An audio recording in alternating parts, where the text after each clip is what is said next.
Okay, grammar skill number 7 is colons. There are 3 main uses for the colon, so we'll take a few moments to go through each use. The first use is that the colon is used to introduce a list of items.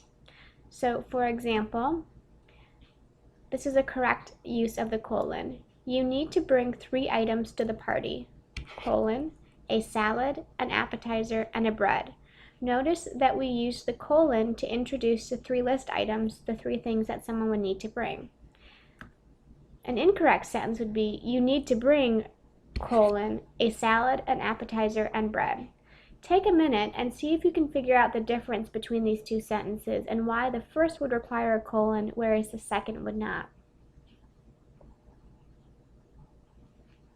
Okay, hopefully you noticed that the first sentence is a complete sentence. You need to bring 3 items to the party. That is an independent clause. So here's our hint.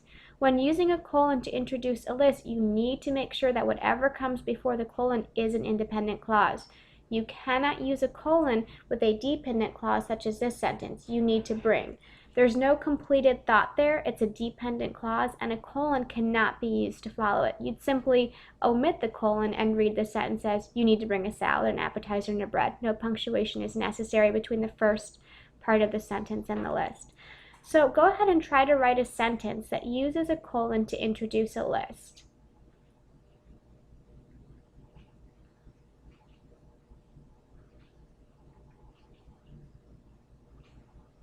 Okay, if you're still writing, pause the presentation. Otherwise, take a look at your sentence. I want you to underline whatever comes before the colon, and I want you to ask yourself, is that a complete sentence? If not, you've used the colon incorrectly.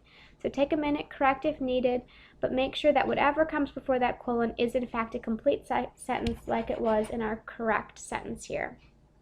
All right, so that's the first use of colons, the colon with a list.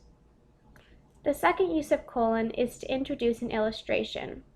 When we say an illustration, we basically mean that the first part of the sentence introduces something and the second part illustrates that introduction. So let's look at an example.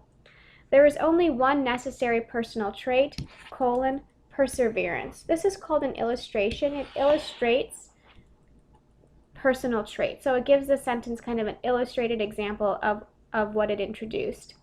Again, notice there is only one necessary personal trait is a complete sentence or an independent clause. Therefore, the colon can be used. In the second sentence, there is only one necessary personal trait, comma, perseverance. This is not a correct use of punctuation. We want to use the colon to introduce that illustration because it's a complete sentence. So again, the same rule applies. You need to remember that whatever comes before the colon should be a complete sentence. So go ahead and try this concept of writing a sentence to introduce an illustration and see if you can practice that.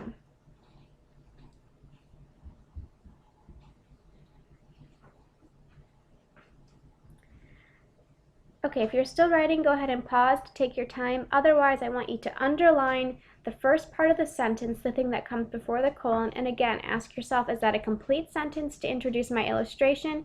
And if so, then you've used the colon correctly. All right, so that's our second use of colons. Let's take a look at our third. The third use of colon is to introduce a quote. Really, the same concept applies as the list and the illustration, but now we're using it to introduce a quote. So here's a good example. Margie's grandmother explained how her life was difficult when the Shah's father came to power, colon. The Shah's father took everything we owned. I lived in poverty. This is a nice way to vary your introduction to quotes. You don't always have to have a word like said or explained. Oftentimes you can just use a completed thought that introduces the concept of the quote. So here in this sentence we have a complete thought. Margie's grandmother explained how her life was difficult when the Shah's father came to power. A completed thought that then introduces the quote itself. So a colon can be used there. Here are some incorrect variations of that. Margie's grandmother explained how her life was difficult when the Shah's father came to power, period, because we want to link the introduction to the quote, so a period wouldn't be the best choice. And no punctuation at all is not the best choice because then we simply have a run-on, so we don't want to omit punctuation altogether. And a comma is not the best choice because that creates a comma splice. because we have a complete thought and then a complete thought in the quote. So really the colon is our best bet here because it introduces the quote with a completed sentence that introduces the concept. So next time you're writing a paper, try to introduce one of your quotes with a completed thought and a colon. We'll skip that now since you don't have anything in front of you to write a quote with, but try that the next time you're quoting Persepolis or another text. Remember that every single time you use a colon, whatever comes before the colon must be a complete sentence. So that's kind of our theme across all colon uses. They all have to follow a complete thought, otherwise they're being used incorrectly. All right, so try to apply the rule, pause the screencast, attempt the colon exercise, and when you're done, continue playing to check your answers. All right, let's take a look at the ACT style passage. So here we have a sentence, their honeymoon will be spent in 3 fun-filled destinations. That is a complete thought, so it was correct to use the colon to introduce the list of destinations. So we would say A, no change. Running a long-distance race can teach a runner many things about herself. Long-distance running takes dedication, determination, and hard work. Now in this case, the thing before the list, long-distance running takes, is not a complete thought or a complete sentence. Therefore, we wouldn't use any punctuation at all because a colon can only be used with an independent clause before the list. So we would say no change. And the third one, after a runner completes a long distance race, she most often realizes one valuable lesson: the hours of training pay off. So here we could put a colon after a lesson because it's a complete sentence to introduce the illustration. So the correct answer should be D, because the colon is used to introduce the illustration afterwards. So hopefully if you did pretty well at the multiple choice context. That kind of imitates an ACT type passage. Let's take a look at the second practice. For number 1, Shreya will require assistance with the picnic, the carnival, etc. Now notice Shreya will require is not a complete sentence. It ends mid-thought, it ends with the verb. So a colon could not be used there. In fact, we don't need any punctuation. We can just finish the sentence. Will require assistance with, and so on. So a nice little tip is if you look at the word right before the colon and it's a verb, you probably can't use the colon because sentences tend not to end with a verb. All right, number 2, the 3 states that they have lived in are, again, we end with the verb here. You'd never end a sentence mid-thought with the verb, and so we do not need a colon to introduce the list. In fact, we would just omit the punctuation altogether and go into our list without anything to link it.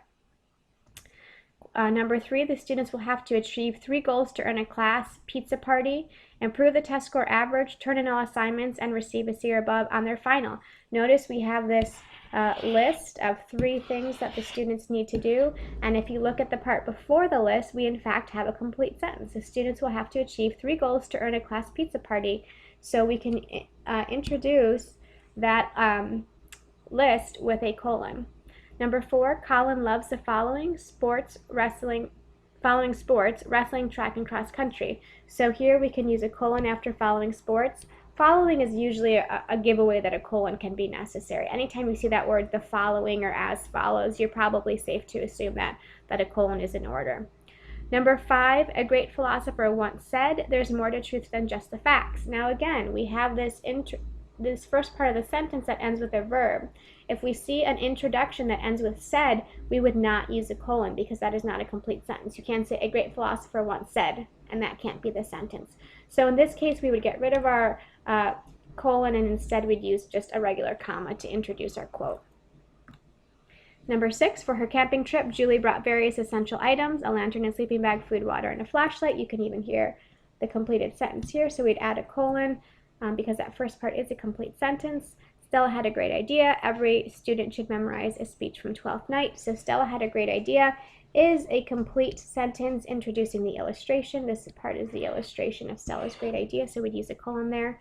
Number 8, Olivia attempts to trick Viola into coming back when she has Malvolio deliver a ring to Viola. And then we have the quote.